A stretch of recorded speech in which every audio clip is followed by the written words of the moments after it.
Hello students. Lecture शुरू करने से पहले एक छोटा सा अनाउंसमेंट है। जो भी आज कंटेंट हम आज कवर करेंगे, जो भी टॉपिक्स हम आज कवर करेंगे, उसका पूरा जो नोट्स है वो आपको डिस्क्रिप्शन बॉक्स में कल तक मिल जाएगा। ठीक है, सो टुमारो मॉर्निंग तक आपको डिस्क्रिप्शन बॉक्स में जो भी आज हम पढ़ रहे हैं उसका नोट्स आपको मिल जाएगा। Okay, so let's begin with the lecture. Last lecture में हमने डिस्कस किया था topics like polygenic inheritance which is also known as quantitative inheritance. इसके अलावा फिलोट्रॉपी किया था, राइट। पॉलीजेनिक इनहेरिटेंस में हमने cumulative effect of 2 pairs of gene देखा, cumulative effect of 3 pair of gene देखा। 2 पेयर में एग्जांपल है कर्नल कलर इन व्हीट, और रेशियो क्या आएगा 1:4:6:4:1 which is a phenotype ratio.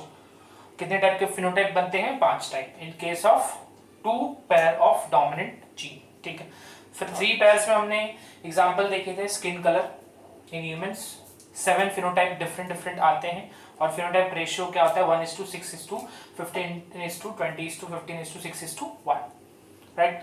Polygenic inheritance, right. So इसके अलावा फिलोट्रॉपी में एग्जांपल देखे थे sickle cell anaemia, cystic fibrosis, right, and phenylketonuria which is shortly abbreviated as PKU। ठीक है, इतना डिस्कशन किया था।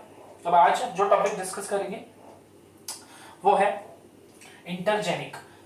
इंटरजेनिक हमने कंप्लीट किया है, अब नेक्स्ट है इंटरजेनिक। इंटरजेनिक इंटरेक्शन जो है उसको क्या बोलते हैं? Non allelic interaction. Non allylic का मतलब वो 2 अलील्स के बीच में नहीं होगा। ठीक है, इसको याद रखना है। एक और चीज मैंने बताई हुई थी प्रीवियस लेक्चर्स में, इंटरजेनिक मतलब when 2 or more genes present on same or different chromosome show different phenotype, right. फिर से रिपीट कर रहा हूं, when 2 or more genes present on same or different chromosome show different phenotype is known as intergenic interaction. एक और याद रखने की बात, also known as non allelic interaction. ठीक है, सो यहाँ पर इंटरजेनिक इंटरेक्शन के कुछ एग्जांपल्स दिए हुए हैं, राइट। इनमें से कुछ आपको पता है और कुछ जो है वो न्यू है। ओके, सो डिस्कस कर लेते हैं नेक्स्ट। ओके, सो एपिस्टेसिस फर्स्ट क्या है? एपिस्टेसिस। एपिस्टेसिस 2 टाइप का होगा, dominant epistasis and recessive epistasis. ठीक है, उसके बाद नेक्स्ट है डुप्लीकेट जीन्स। डुप्लीकेट जीन्स के बाद है पॉलीमेरिक जीन्स। पॉलीमेरिक जीन्स के बाद है कॉम्प्लीमेंट्री जीन्स। कॉम्प्लीमेंट्री जीन्स के बाद है supplementary genes, and supplementary genes के बाद है कोलैबोरेटिव जीन्स। ठीक है, सो ये 6 एग्जांपल्स हैं ऑफ इंटरजेनिक इंटरेक्शन जो आपको आना चाहिए। ठीक है, हम इसको डिटेल में नहीं पढ़ेंगे, राइट, बिकॉज डिटेल में पढ़ने की कोई जरूरत ही नहीं है। तो उतना ही हम पढ़ेंगे कि जितना आप लोग को नीट के लिए इंपॉर्टेंट है। ठीक है, with respect to NEET point of view. So 6 type याद रखना है। फर्स्ट है एपिस्टेसिस, दूसरा है डुप्लीकेट जीन, तीसरा है पॉलीमेरिक जीन, चौथा है कॉम्प्लीमेंट्री जीन, पांचवा है सप्लीमेंट्री जीन्स, और 6th है कोलैबोरेटिव जीन्स। ठीक है, अब फर्स्ट वाला जो है उसको डिस्कस करते हैं, एपिस्टेसिस। ठीक है, एपिस्टेसिस जो है इसका मतलब बहुत सिंपल है, बहुत सिंपल मतलब एकदम सिंपल है। ठीक है, what is epistasis? The phenomena in which masking और suppressing the expression of a gene by a non allelic gene. ठीक है, इसको याद रखना है कि एक ऐसा जीन होगा जो कि कोई और क्रोमोसोम का होगा या तो कोई और लोकस पर होगा, वो क्या करेगा, जो उसके बाजू वाला जीन है या फिर जो एक और जीन है उसको क्या करेगा, सप्रेस कर देगा। उसका जो एक्सप्रेशन है उसको स्टॉप करेगा, उसको मास्क कर लेगा, उसको छुपा देगा। तो इसको याद रखना है, epistasis is the phenomena, it is the phenomena of masking. Masking मतलब क्या? उसको छुपा देगा, हाइड कर देगा, या फिर सप्रेस कर देगा, उसको दबा देगा, उसके फिनोटाइप को एक्सप्रेस नहीं होने देगा। Expression of a gene by another non allelic gene. तो ये याद रखना, this is known as epistasis, the phenomena by which masking of और suppressing of the expression of a gene by another non-allelic gene. ठीक है, उसके बाद याद रखना है the gene which suppresses the expression of a non-allelic gene is known as epistasis. Okay, so याद रखो कि the gene which suppresses the expression of a non-allelic gene is known as epistatic gene. इसको clearly याद रखना है कि epistatic gene क्या होता है। ठीक है, ऐसे जीन्स जो कि क्या कर रहे हैं, सप्रेस कर रहे हैं या फिर मास्क कर रहे हैं expression of a non allylic gene.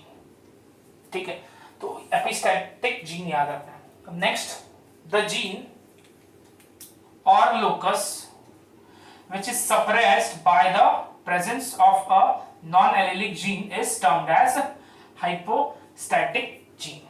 ठीक है, सिंपल है। देखो, एपिस्टैटिक जीन मतलब जो जीन क्या कर रहा है, सप्रेस कर रहा है नॉन एलेलिक जीन को। हाइपोस्टैटिक जीन मतलब जो सप्रेस हो रहा है। बहुत सिंपल है, क्या होता है हाइपोस्टैटिक, जो सप्रेस हो रहा है। और कौन उसको सप्रेस कर रहा है, नॉन एलेलिक जीन। ठीक है, तो इसको अच्छे से याद रखना है, ये तीन टर्म्स। एक और टर्म है हाइपोस्टैसिस। एपिस्टैसिस का opposite hypostasis. What is hypostasis, let's see. The phenomena by which the effect of a gene, the phenomena by which the effect of gene gets suppressed. ठीक है, suppress होगा एक due to presence of non-allelic gene is called hypostasis. Hypostasis मतलब क्या होता है कि जब कोई भी phenotype express नहीं होगा due to presence of non-allelic gene। ठीक है, एक फिनोमेना है जिसमें एक जीन का इफेक्ट जो है या एक जीन जो है वो एक्सप्रेस नहीं हो पाता है, उसको सप्रेस कर दिया जाता है। और वो सप्रेसिंग कौन करता है, नॉन एलेलिक जीन्स। ठीक है, उसको बोलेंगे हाइपोस्टैसिस। चारों टर्म्स अच्छे से याद रखना है। एपिस्टैसिस मतलब याद रखना है मास्किंग और suppressing the expression of gene by another non allelic genes. Epistatic genes याद रखना है ऐसे जीन्स जो क्या करेंगे, मास्क करेंगे या सप्रेस करेंगे नॉन एलेलिक जीन्स को। हाइपोस्टैटिक जीन्स मतलब याद रखना है ऐसे जीन्स जो कि सप्रेस होते हैं। और उनको कौन सप्रेस करता है, नॉन एलेलिक जीन्स। और लास्ट प्रोसेस याद रखना है, फेनोमेना याद रखना है। हाइपोस्टैसिस क्या होता है कि जब भी किसी भी जीन का एक्सप्रेशन रुक जाएगा because of presence of non allylic gene. ठीक है, क्लियर है? तो इसको अच्छे से समझो बिकॉज ये बेसिक इंपॉर्टेंट है जानना। अब एपिस्टैसिस याद रखना है। एपिस्टैसिस जो है वो दो टाइप का है, एक डोमिनेंट एपिस्टैसिस है और एक रिसेसिव एपिस्टैसिस। ठीक है, सो इसको याद रखना है। सो डोमिनेंट एपिस्टैसिस क्या होता है वो डिस्कस करते हैं। ठीक है, dominant epistasis is a condition in which the epistatic gene is dominant over its own allele. ठीक है, तो मैंने ऑलरेडी बताया हुआ है कि इंटरजेनिक में क्या हो सकता है, ऑन द सेम क्रोमोसोम और ऑन द डिफरेंट क्रोमोसोम। तो ये यहाँ पर डोमिनेंट एपिस्टैसिस में किसकी बात कर रहा है, ऑन द सेम क्रोमोसोम। ठीक है, मतलब क्या होगा, the epistatic gene is dominant over its own alleles. इसको बहुत अच्छे से याद रखना है कि जब भी हम डोमिनेंट एपिस्टैसिस की बात करेंगे तो जो एपिस्टैटिक जीन होगा वो खुद के अलील्स पर ही डोमिनेंट होगा। ठीक है, hence it can be effective in heterozygous condition also। Clear, सही बात, होमोजाइगस कंडीशन में भी होगा as well as heterozygous condition में भी ये इफेक्टिव होगा। रेशियो याद रखना है कि डाई हाइब्रिड रेशियो क्या आएगा, 12:3:1। रेशियो बहुत इंपॉर्टेंट है, इसको बहुत अच्छे से याद रखना है, वेरी इंपॉर्टेंट। ठीक है, रेशियो बहुत ज्यादा इंपॉर्टेंट है। रेशियो क्या होता है, 12:3:1, that is it is a phenotype ratio. ठीक है, अब एग्जांपल याद रखना है, fruit colour in Cucurbita pepo. Cucurbita pepo which is also known as summer squash. Summer squash जो है पंपकिन। ठीक है, पंपकिन एक एग्जांपल है समर स्क्वैश का। ठीक है, सो उस तरीके के जो भी फ्रूट होंगे that will be your Cucurbita pepo. ठीक है, तुरई करके आपने सुना होगा, तुरई। ठीक है, तो तुरई भी एक एग्जांपल है ऑफ कुकुरबिटा पेपो, समर स्क्वैश का। ठीक है, सो इतना याद रखना है कि व्हाट इज डोमिनेंट एपिस्टैसिस, जब एपिस्टैटिक जीन जो है वो खुद के अलील पर ही डोमिनेंट होगा। और जब ऐसा होगा तो ये जो एपिस्टैटिक जीन है वो हेटेरोजाइगस कंडीशन में भी एक्सप्रेस होगा, hence it is effective in heterozygous condition also. Third चीज याद रखनी है, रेशियो 12:3:1, जो अभी हम डिस्कस करेंगे विद द क्रॉस। ठीक है, फिनोटाइप रेशियो है ये 12:3:1। एग्जाम्पल याद रखना है, fruit colour in Cucurbita pepo that is summer squash. थोड़ा आगे बढ़ते हैं, देखो plants that carry the dominant allele is capital C, बहुत इंपॉर्टेंट, इसको याद रखना है, allele capital C produces white fruit. इसका मतलब क्या, जब कैपिटल सी होगा अलील तो जो फ्रूट कलर है वो क्या होगा, व्हाइट, सफेद कलर का होगा। whereas plants that are homozygous for recessive अलील होगा तो कौन सा कलर प्रोड्यूस करेगा, कलर्ड, बहुत सारे अलग अलग कलर जो अभी हम डिस्कस करेंगे।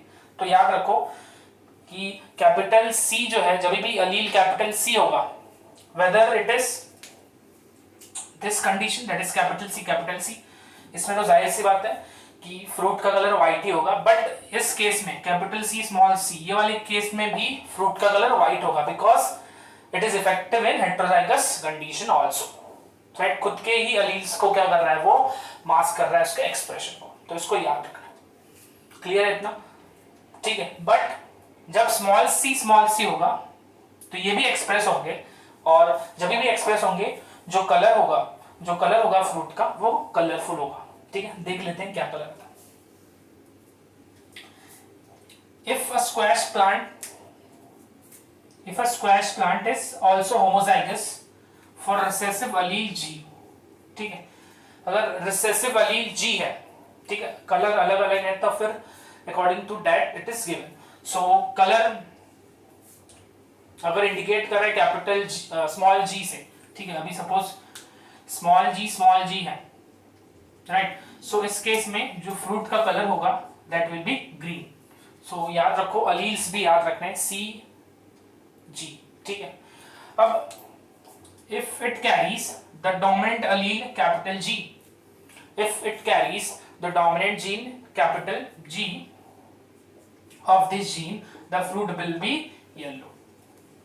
डोमिनेंट जी होगा तो फ्रूट का कलर येलो होगा, और रिसेसिव होगा, होमोजाइगस रिसेसिव होगा तो क्या होगा, कलर ग्रीन। सेम यहां पर जैसा केस है वही केस है कि कैपिटल सी स्मॉल सी है, तो यहां पर अगर कैपिटल जी स्मॉल जी होगा तो भी फ्रूट का कलर क्या होगा, येलो। ठीक है, और जब स्मॉल जी होगा तो फ्रूट का कलर क्या होगा, ग्रीन। तो ये चार अलग अलग कलर्स याद रखने। कैपिटल सी अगर होमोजाइगस कंडीशन में है और हेटेरोजाइगस कंडीशन में तो कलर होगा व्हाइट, और जब स्मॉल सी होमोजाइगस कंडीशन में है तो कलर आएंगे, अलग अलग कलर दिखाई देंगे। फिर होमोजाइगस कंडीशन में अगर स्मॉल जी है तो कलर आएगा ग्रीन, और जब डोमिनेंट कैपिटल जी है तो कलर आएगा येलो। इसको बहुत अच्छे से याद रखो। ठीक है, अब याद रखना है, अब नेक्स्ट थोड़ा मैकेनिज्म समझ लेते हैं।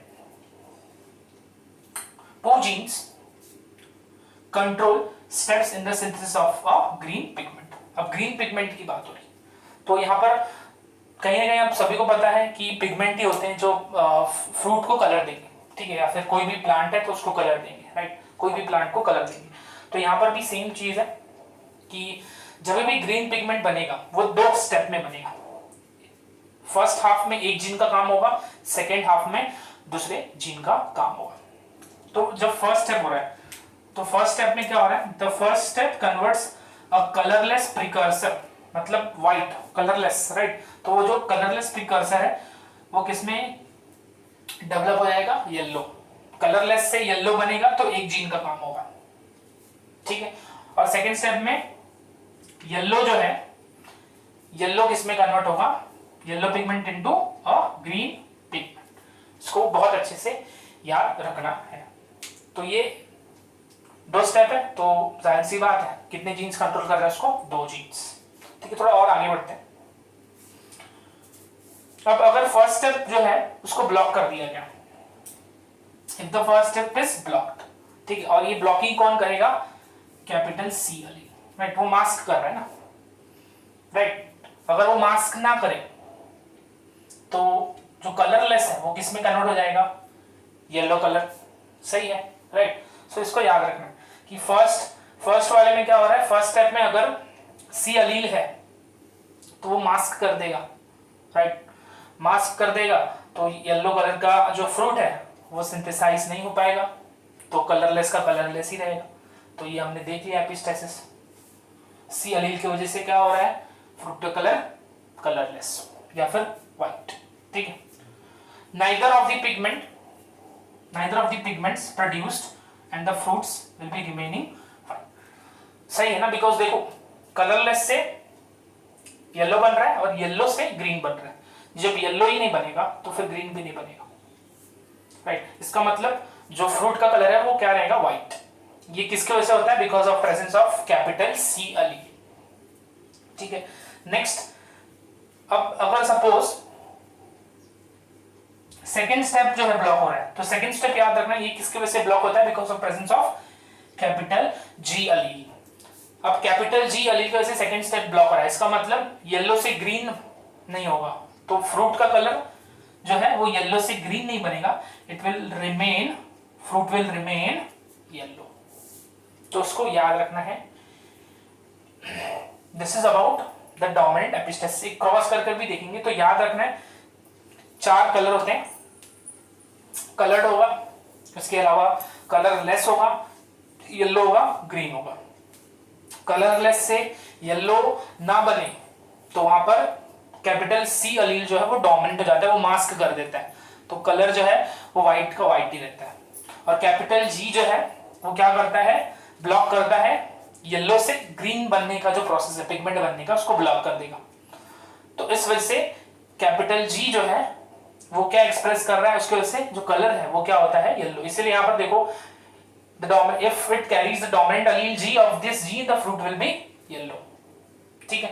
तो कैपिटल जी इस वजह से येलो कलर का येलो कलर है, कैपिटल सी है इसकी वजह से कलर क्या है, व्हाइट और कलरलेस। इसको बहुत अच्छे से समझ कर रखो। ओके स्टूडेंट्स, सो यहाँ पर मैंने क्रॉस किया हुआ है, लेट्स डिस्कस द क्रॉस, ठीक है। सो यहाँ पर 2 व्हाइट कलर्ड फ्रूट है, ठीक है। आपको देखो यहाँ पर दिख रहा होगा कैपिटल सी भी है, कैपिटल जी भी है, बट इसका कलर व्हाइट क्यों है, बिकॉज व्हाइट कलर जो है वो सी अलील, कैपिटल सी अलील इंडिकेट कर रहा है, राइट।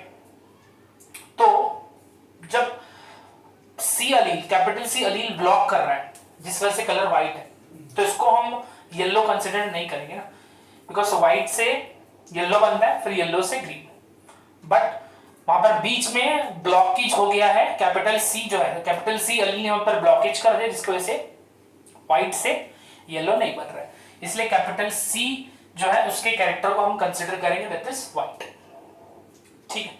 अब इनके गैमेट्स बन गए, राइट, वो सब आपको बताइए क्या स्टैंडर्ड प्लेटफॉर्म है, राइट, उस पर आपको पता है कैसे गैमेट्स बन जाते हैं। अब यहाँ पर मैंने क्रॉस कर दिया है, ठीक है। अब चेक करते हैं कि इसमें से व्हाइट कितने हैं, येलो कितने हैं और ग्रीन कितने हैं, ठीक। सो देखो भी यहाँ पर कैपिटल जी भी है, बट क्या हम इसको येलो बोलेंगे, नहीं बोलेंगे, बिकॉज आपको जस्ट मैंने बताया था कि जब कैपिटल सी प्रेजेंट होगा तो व्हाइट से येलो नहीं बनेगा, तो इसको कलर कौन सा देंगे हम, व्हाइट। आगे भी देख लो, ये भी व्हाइट ही होगा, ये भी व्हाइट होगा, ये भी व्हाइट ही होगा, राइट, ये भी व्हाइट, ये भी व्हाइट, ये भी व्हाइट, ये भी क्या है, व्हाइट है, राइट, ठीक है। यहां पर देखो स्मॉल जी होमोजाइगस कंडीशन में है, बट अगेन कैपिटल सी को बताया गया था कि अगर वो हेटेरोजाइगस कंडीशन में होगा तो भी वो एक्सप्रेस होगा। अभी तक 8 जो है वो हमने डिस्कस किए जो कि व्हाइट है, ये वाला भी कहीं ना कहीं क्या है, व्हाइट है, राइट, ये वाला क्या है, ये भी व्हाइट है। इसको देखो डोमिनेंट है, कैपिटल सी है ही नहीं, इसका मतलब कि फर्स्ट स्टेप ब्लॉक नहीं हुआ, क्या ब्लॉक हुआ है, सेकंड स्टेप, राइट। मतलब कैपिटल जी है, इसका मतलब कैपिटल जी है, इसका मतलब क्या, येलो, सेम यहाँ पर येलो कलर आएगा, राइट। अब यहाँ पर देखो कैपिटल सी है, इसका मतलब फर्स्ट स्टेप ब्लॉक हुआ है, सो कलर क्या आएगा, व्हाइट अगेन। यहां पर भी कलर क्या आएगा, व्हाइट, राइट। आगे देखो, अब आगे ये इसका कलर क्या आएगा, येलो आएगा,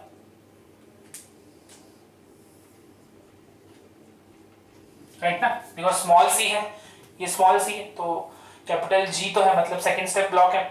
अब यहां देखो कोई स्टेप ब्लॉक नहीं है, राइट। इसका मतलब क्या हो रहा है, यहां पर कलरलेस से ग्रीन कलर का फ्रूट बन रहा है ना। कैपिटल सी है जो कि फर्स्ट स्टेप को ब्लॉक करता है कलरलेस से येलो के लिए, और ना ही सेकंड डोमिनेंट जीन है दैट इज कैपिटल जी जो कि येलो से ग्रीन को ब्लॉक करता है। दोनों ही नहीं है तो इसका से कलर क्या आएगा, इसका ग्रीन।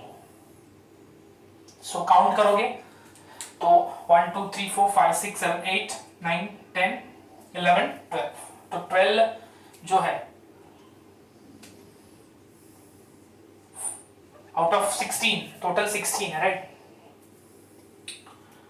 आउट ऑफ 16 12 जो है व्हाइट है, 1 2 3 येलो है, so 3 by 16 that is 16 out of 3 जो है येलो है, और ग्रीन कितना है 1 बाय 60, ठीक है। इसको सो जब रेशियो देखोगे तो रेशियो आएगा 12:3:1। सो ये फिनोटाइप रेशियो है। कुछ देर पहले अभी हमने देखा ही था कि जब भी डायहाइब्रिड क्रॉस करेंगे तो डोमिनेंट एपिस्टेसिस में फिनोटाइप रेशियो क्या आएगा, 12:3:1। इसको अच्छे से याद रखना है। सो नेक्स्ट है रिसेसिव एपिस्टेसिस, ठीक है। रिसेसिव एपिस्टेसिस याद रखो बच्चों की in this condition the epistatic gene is recessive to its own allele, ठीक है। खुद के अलील के लिए ही क्या है, रिसेसिव है।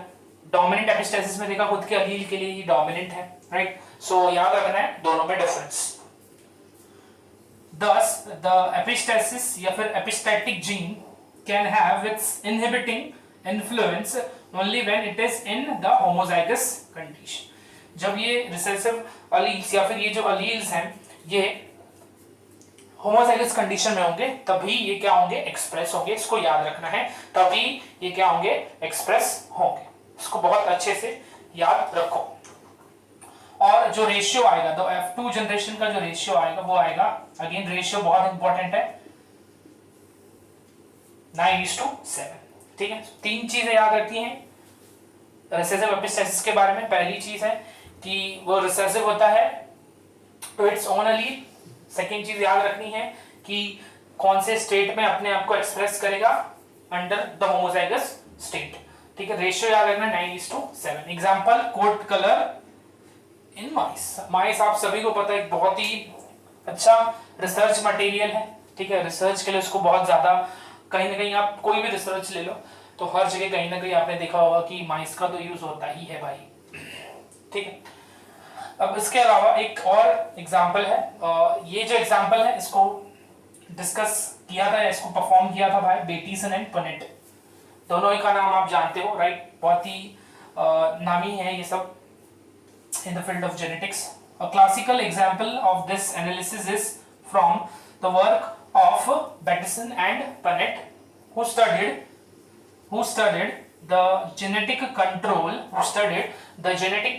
of flower color. किसको स्टडी किया, flower colour in sweet pea, that is Lathyrus odoratus। याद रखना है स्वीट पी, Lathyrus odoratus। एक और हमने पी देखा था that is Pisum sativum, right. So दोनों याद रखना है।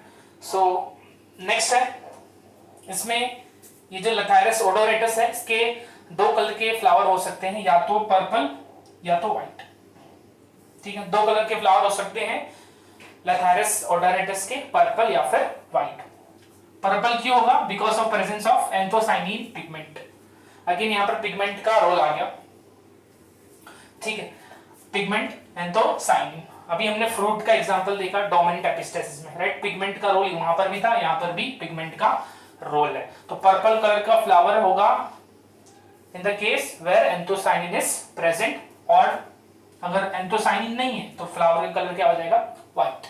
बहुत ही सिंपल सा एग्जांपल है, इसको बहुत अच्छे से याद रखना है। सो दो एग्जांपल हैं रिसेसिव एपिस्टेसिस के। पहला एग्जांपल क्या है, कोट कलर इन माइस, और दूसरा एग्जांपल क्या है, about the sweet pea that is Lathyrus odoratus. दो कलर के फ्लावर होंगे, पर्पल व्हाइट।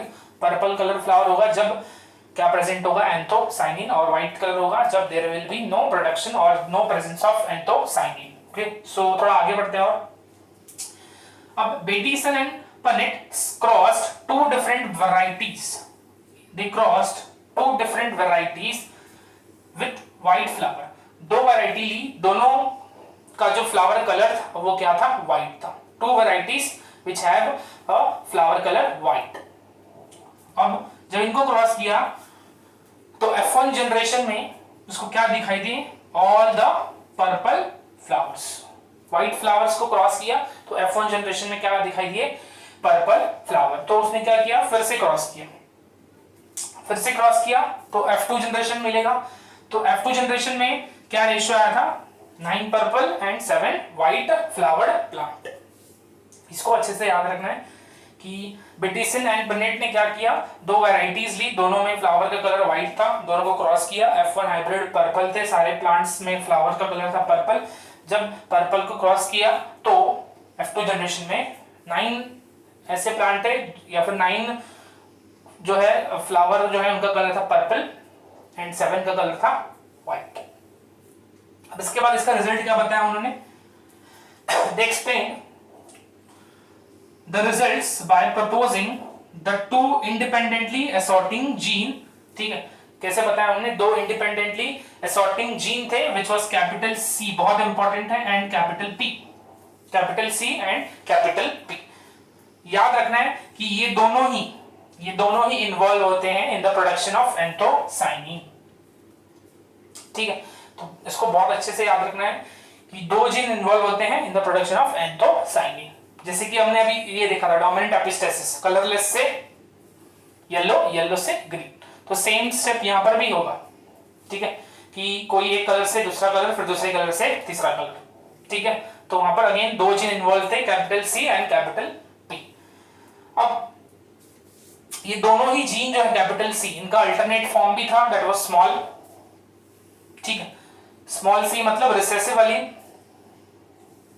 ठीक है, सो जहां पर रिसेसिव एलील होमोजाइगस कंडीशन में प्रेजेंट थे, जहां पर रिसेसिव एलील्स होमोजाइगस कंडीशन में प्रेजेंट थे, इसका मतलब या तो कैपिटल स्मॉल सी होगा या तो स्मॉल पी।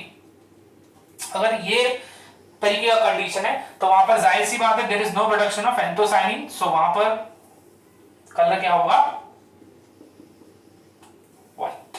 तो बहुत अच्छे से इसको समझो कि एंथोसाइनिन प्रोडक्शन के लिए दो जीन इन्वॉल्व हैं, कैपिटल सी कैपिटल पी। हालांकि उनके रिसेसिव जीन्स भी हैं, स्मॉल सी स्मॉल पी। जब small C small P present होंगे होमोजाइगस कंडीशन में तो फ्लावर का कलर होगा व्हाइट। अगर capital C and capital P है तो कलर क्या होगा, पर्पल। ठीक है, इसको समझो, आगे क्रॉस करेंगे तो क्रॉस में और अच्छे से समझ में आ जाएगा। ओके स्टूडेंट्स, सो अब क्रॉस कर लेते हैं रिसेसिव एपिस्टेसिस में। ठीक है, तो यहाँ पर देखो पेरेंट है, पेरेंट में आप बहुत इंपॉर्टेंट चीजें नोटिस कर रहे होंगे, राइट। मैंने ऑलरेडी बताया हुआ है कि जब भी ये रिसेसिव कंडीशन में होमोजाइगस जो रिसेसिव एपिस्टेसिस उसमें जब ये जो रिसेसिव एलील होमोजाइगस कंडीशन में होंगे तभी वो क्या होंगे, मास्क करेंगे the effect of the dominant one. ठीक है, सो देखो यहां पर स्मॉल सी दिख रहा है, स्मॉल पी रिसेसिव है होमोजाइगस कंडीशन में, इस वजह से कलर क्या है, व्हाइट। ठीक है, मास्क कर रहे हैं। ऑल्दो देखो यहां पर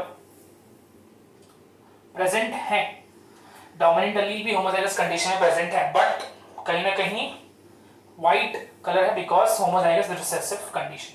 ठीक, तो जब ये देखो इनके गैमेट्स बन गए, राइट, आपको ये सब पता ही है। इसके बाद F1 जनरेशन में ये दिख रहा है। अब यहां पर देखो तो यहां पर रिसेसिव वाली होमोजाइगस कंडीशन में नहीं है। कौन सी कंडीशन, हेटेरोजाइगस कंडीशन में है, तो जाहिर सी बात है एक्सप्रेस नहीं होंगे, that means colour will be purple not white. तो याद रखना है capital C capital P purple, small C small P white. So purple colour सारे F1 जनरेशन के प्लांट थे purple colour which was basically performed by Punnett and Bateson. ठीक है, ये हो गया. सेल्फिंग करा देंगे पर्पल प्लांट्स का. तो अब यहाँ पर F2 जनरेशन आपको क्लियर कट दिखाई दे रहा होगा. Right, this is F2 generation. तो यहाँ पर गैमेट्स बन गए. राइट, गैमेट्स बनने के बाद अब यहाँ पर क्रॉस किया हुआ है. राइट, तो अगेन 16 पॉसिबिलिटीज हैं देखने कि कितने व्हाइट हैं और कितने पर्पल हैं. ठीक है, अब यहां देखो रिसेसिव है ही नहीं तो कलर क्या आएगा? पर्पल. होमोजाइगस कंडीशन में नहीं है, हेटेरोजाइगस कंडीशन में तो अगेन पर्पल. यहां पर भी हेटेरोजाइगस कंडीशन में तो पर्पल. यहां पर भी हेटेरोजाइगस कंडीशन में है तो अगेन पर्पल. अब यहां पर आते हैं, यहां पर भी सेम सिनेरियो है, पर्पल कलर. यहां देखो कलर क्या आएगा? White, because again recessive alleles पैर में दिखाई दे रहे हैं. राइट, अगेन आगे देखो तो आगे भी जो ये कलर है इसका भी कलर क्या होगा? पर्पल. राइट, अब आगे देखोगे नेक्स्ट वाला तो इसमें भी आपको कलर दिखाई देगा व्हाइट. Right, white. राइट, उसके बाद यहां देखो ये कलर क्या होगा? Again purple. ठीक है, यहां पर भी कलर क्या होगा? पर्पल. यहां कलर क्या होगा? व्हाइट. ठीक है, बिकॉज यहां पर small see that is recessive allele homozygous condition में है. यहां पर भी अगेन क्या कलर आएगा? व्हाइट. ओके, यहां पर कलर क्या आएगा? पर्पल. अब यहां देखो यहां पे कलर क्या आएगा? व्हाइट. कैपिटल सी के साथ सॉरी यहां पर क्या है? स्मॉल पी प्रेजेंट है. यहां पर देखो स्मॉल सी प्रेजेंट है तो ये भी व्हाइट. फाइनली ये तो व्हाइट है ही. सो आप देखोगे कि पर्पल कितने हैं? सो 1 2 3 4 5 6 7 8 9. सो पर्पल कितने हैं? 9/16. ओके, एंड व्हाइट कितने हैं? देखो 1 2 3 4 5 6 7. तो कितने हैं व्हाइट? 7/16. सो यहां से रेशियो क्या आता है? रेशियो क्या आएगा? 9:7. कौन सा रेशियो? फिनोटाइप रेशियो, जिसमें कि पर्पल कलर के होंगे 9 एंड व्हाइट कलर के कितने होंगे? 7. तो इसको बहुत अच्छे से याद रखो. Okay, so this is about the detail epistasis. इससे ज्यादा नहीं पूछा जाएगा. Dominant and recessive. ठीक है, सो डोमिनेंट एपिस्टेसिस में फिनोटाइप रेशियो होता है 12:3:1 एंड रिसेसिव में रेशियो होता है 9:7.